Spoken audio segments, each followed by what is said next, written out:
രാവിലെ എണീറ്റ് കഴിഞ്ഞാൽ ആദ്യത്തെ അരമണിക്കൂറാണ് അന്നത്തെ ദിവസം നിങ്ങളത് ഡിസൈഡ് ചെയ്യുക. അതെങ്ങനെയാവും, നല്ലതാവോ ചീത്തയാവും എന്നുള്ളത്. കാരണം എന്താ വെച്ച് കഴിഞ്ഞാൽ നമ്മൾ എല്ലാവരും ഇപ്പോൾ മേജർലി ചെയ്യുന്ന മിസ്റ്റേക്ക് മോർണിംഗ് എണീറ്റ് ഉടനെ എന്ത് ചെയ്യും, നമ്മൾ ഫോണിൽ നോട്ടിഫിക്കേഷൻസോ മെസ്സേജസോ മറ്റുള്ള കാര്യങ്ങളോ നോക്കും. സോ അങ്ങനെ സംഭവിച്ചു കഴിഞ്ഞാൽ നമ്മൾ വേഗം ബ്രെയിൻ എന്ത് ചെയ്യും, റിയാക്റ്റീവ് മോഡിലേക്ക് പോകും. അതായത് നമ്മൾ എന്തെങ്കിലും ഒരു മെസ്സേജസ് ചിലപ്പോൾ ഒരു നെഗറ്റീവ് കാര്യങ്ങളാവാം, അതല്ലെങ്കിൽ ബാഡ് ന്യൂസ് ആവാം, മറ്റുള്ള കാര്യങ്ങൾ നോക്കുന്ന സമയത്ത് അതനുസരിച്ച് എന്ത് ചെയ്യും, ബ്രെയിന് പ്രോസസ്സ് ആയി തുടങ്ങും. ശരിക്കും വേണ്ടത് നമ്മളൊരു എണീറ്റ് കഴിഞ്ഞാൽ ഒരു അരമണിക്കൂർ എന്ത് ചെയ്യുക, റെസ്റ്റ് എടുക്കുക.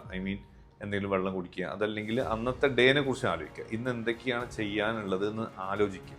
അങ്ങനെ ആകുമ്പോൾ ബ്രെയിൻ ഒരു പ്രൊആക്റ്റീവ് മോഡിലാണ് എന്ത് ചെയ്യുക, വർക്ക് ചെയ്യുക. സോ നിങ്ങൾക്ക് കറക്റ്റായിട്ട് എന്ത് ചെയ്യും, ഒരു ഓർഡർ ആയിട്ടുള്ള കാര്യങ്ങൾ അല്ലെങ്കിൽ ഇമ്പോർട്ടൻ്റ് ആയിട്ടുള്ള കാര്യങ്ങൾ കിട്ടും.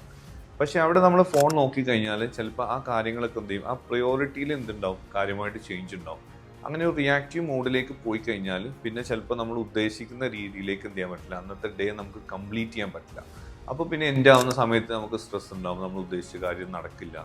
സോ മോർണിംഗ് എണീറ്റ് കഴിഞ്ഞാൽ നമ്മൾ മാക്സിമം എന്ത് ചെയ്യുക, ഫോൺ മാറ്റി വെക്കുക, സൈലൻ്റ് ആക്കി വെക്കുക. എണീറ്റ് ഒരു ഹാഫ് ആൻ അവറിന് ശേഷം മാത്രം എന്ത് ചെയ്യുക, നമ്മുടെ മെസ്സേജസോ മറ്റുള്ള കാര്യങ്ങളോ നോക്കുക.